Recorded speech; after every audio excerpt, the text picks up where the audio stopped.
It's time for City Beat, your source for all the latest news on the city of Thompson, only on 610 CHTM. Hello and welcome to City Beat. I'm your host, Jarte Schneider. Today I have Deputy Mayor Dennis Fenske stepping in for Mayor Tim Johnson. Welcome, Deputy Mayor Fenske. Thank you. Before we get things started with questions, I'll give you a chance to talk about some of the things that have happened over the past week, as well as things that might be coming up. Well, we just had the first of two Speak Up Thompson functions last night. It was at Riverside School at 7 o'clock, and we had a really good turnout, roughly 30, some good questions, some good comments. And the next one is on October 17th, and that will be held at Burnwood School at 7 o'clock. And again, we're encouraging residents to come out and let us know what the concerns are, what are we doing well, what do we need to improve on, how would you like to make your neighborhood safer, what would you like the city to concentrate on over the next year, things like that. So, like I say, good turnout last night. We hope for even better turnout on the 17th. All right, and there has been a few things going around Thompson lately, including there was a city council meeting on Monday. But before we get into that, we'll jump into the Speak Up Thompson event that you mentioned. There were some members of council last night there. What are some of the concerns people had, as well as some of the questions that got asked? They had some really good questions. Number of questions in regards to sustainability and infrastructure improvements in the community, long-term plans for that. We had the sustainable plan on display from the Tedwick process, and that looks at the community development plan and the zoning bylaw for future land developments. And we also had questions in regards to bus ridership and the cost of fares that we were looking at. We also, in response to that, also reminded people that as far as the transit system, there is the availability to get refunds or a lesser cost coupons if you use the rec facilities in partnership with the transit. So there's a program there to check into to help with that cost as well. 204-677-8181. We have Deputy Mayor Fenske here, and he's willing to take any questions. Mentioned last night, you had mentioned already the infrastructure problems within the city. What are some of the issues with the current infrastructure? Well, basically, like every other community across Canada, everyone has an infrastructure shortage, and where we're faced with additional issues is that the development of our community took place in the first 10 years of basically 58 to 68, and all of our infrastructure was installed for the most part in that time frame. So now we're looking at 50 years later, and it's all coming to a head in regards to pipe failures and things like that. And so we've had a number of initiatives to look at studies to prioritize the types of roads that we need to fix, the types of sidewalks, the type of pipes that we need to look at. So we've got a more detailed plan moving forward than we have in the past, as opposed to just dealing with the hot spots. There's a calculated plan as to, for instance, the paving that was just completed in front of the hospital on Thompson Drive was identified as a weakness, and we went forward with that. Next year we'll have a paving program as well. And with the installation of the water utility, we are now able to go ahead from just fixing pipe bursts or independent water breaks to actually looking at a section of road or pipe where we can take up a couple hundred feet of pipe and replace the whole infrastructure, as opposed to patch it and then 5 feet down the road it breaks again, and 10 feet down the road it breaks again, and you're doing multiple digs. So this is a way that we can plan infrastructure repair over a number of years, and also through the water utility have funds in place to pay for that type of work. 204-677-8181, taking your calls directly to the Deputy Mayor. Also, as you know, there has been a lot of interest shown from the city towards bringing a detox facility to Thompson. It was brought up last night at Speak Up Thompson. Where do we stand with this? Is there any progress towards maybe getting one in the future? We are still working with the province of Manitoba and through multiple agencies, one with Minister Swan for sure from the justice perspective, and also with Minister Rondeau in regards to the detox facility. And we're basically, our understanding is there is capital dollars available for that type of facility. The issue is operating dollars. There is a number of initiatives in place right now to look at some housing issues, but from the City of Thompson perspective, we've made it clear to the province that we need a multifaceted approach to the whole issue of addictions, which includes a detox center. It also includes dealing with addictions in the way of homelessness, in the way of intoxicated persons, the social issues, the shelter, and things like that. So we need a multifaceted approach to this, and the detox is one that we continue to work on, and one that we feel strongly that has to be located in Thompson.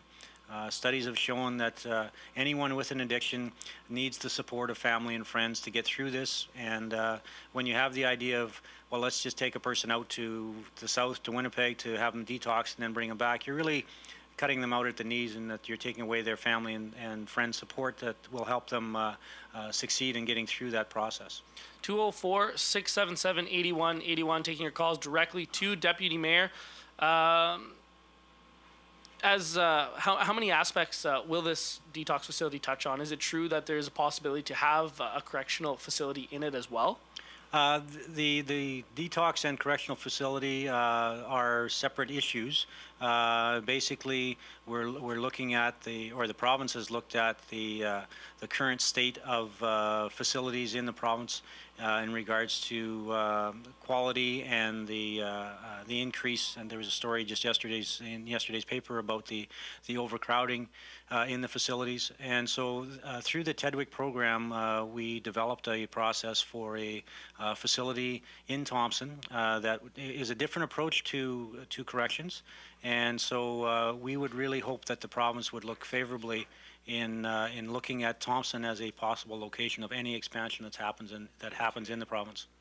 All right, and why is it important maybe to bring a detox facility to Thompson? We know that we have some addiction problems within the city, but why is it really important to get this detox facility? Well, basically, the issue of detox is to get someone out of the cycle of addiction, and you need to break that cycle. And without having the resources to do that, which the detox facility is, you're just setting them up for continual failure or continuous existence in a intoxicated or addicted fashion. So the detox is one method to sort of break the cycle, and it's a key method in this community. All right, and we do have a caller, Billy. Please ask your question and hang up to hear the response. Okay. Good morning. Just wondering what the rules here in Thompson are as far as having, say, chickens in your backyard. Like, is there any kind of regulations, or does it fall under a actual provincial or a federal program? Thank you. Thanks for the question. Actually, it falls under the zoning program and what's the allowable uses in various areas. And at this time, they are not allowed in the community. From that, we have received an application in the past for that type of use, and our current bylaw does not allow for that use. I believe that did come up at the meeting last night, but also last night there was a couple of brand new residents to Thompson, and one of the things they had said was that they had noticed there has been some garbage around the city. What are some of the things we can do as residents to take ownership of our community and make sure that we keep it clean? And that's the key point is, as residents, we need to take ownership of our community. From the city's perspective, we have an annual cleanup program in the spring. We have hired additional workers throughout the summer that do specifically that in the downtown area and out into the residential areas. But it comes back to individual ownership of the community. And if you see litter, pick it up. If you see someone littering, report it. We do have signs going up around the community in the next month about the littering bylaw and that there are consequences for littering. And so it really comes back to individual ownership of the community, in that having pride in our community and making sure that we hold everybody to the standard that we expect ourselves. All right, now we'll shift backwards a little bit to the City Council meeting on Monday. You guys passed the bylaw to increase the Sunday shopping hours. Do you see this as a good thing for both the community and the economy? From my perspective, I supported the resolution to move forward with an increase in Sunday shopping hours. And from my perspective, again, other councillors had different views, but my perspective was from a public safety perspective first, and I am the chair of public safety. And secondly, from basically a center destination for the surrounding area. From a safety perspective, we all know what it's like in the winter. The daylight hours are short, and for the people traveling from out of our community, whether it's to Nelson House, Woboden, Gillam, or wherever, if they can get on the road 2 to 3 hours earlier by completing their shopping on Sunday and arriving back home in daylight rather than darkness, it just makes for a safer trip home. And secondly, regarding to being a resource to the outlying area, we sell ourselves as a regional center. And everything that we can do to make it more regional in the sense of increasing opportunities for business, increasing opportunity for people to come into our community, stay in our hotels, eat at our restaurants, shop at our stores. That's things that I think that we should move forward with. So that was my reasoning for support.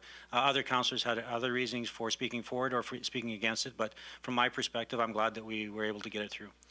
All right, and before we end things for the show, I'll give you 30 seconds or so to wrap up any messages for the viewers. A couple of things. Just want to pass out kudos to the organizing group that had the Artie Parker reunion this past weekend. Attended the dance on Saturday evening, and there was 308 registrants there in the new TRCC facility. Excellent facility, excellent event all the way around. Congrats to Volker Beckman and Brenda Redmond and their committee. Did a phenomenal job. Heard a lot of comments from people who hadn't been back in 10, 12, 15 years and longer, that the community was very nicely improved. From their perspective, they were excited to see all the activity and construction. So it was a very positive weekend. And finally, just to remind everyone again on the Speak Up Thompson event, that the second of 2 meetings that we have every year. This one's October 17th, and it's 7 o'clock at Burntwood School. Hope to see you out there. And that will do it for this week's edition of City Beat. Make sure to tune in next Thursday at 11:30. And thank you, Deputy Mayor Fenske, for stopping by today. And thank you to Billy for the call. And for all the residents, have a great Thanksgiving long weekend. City Beat will be back next Thursday morning at 11:30.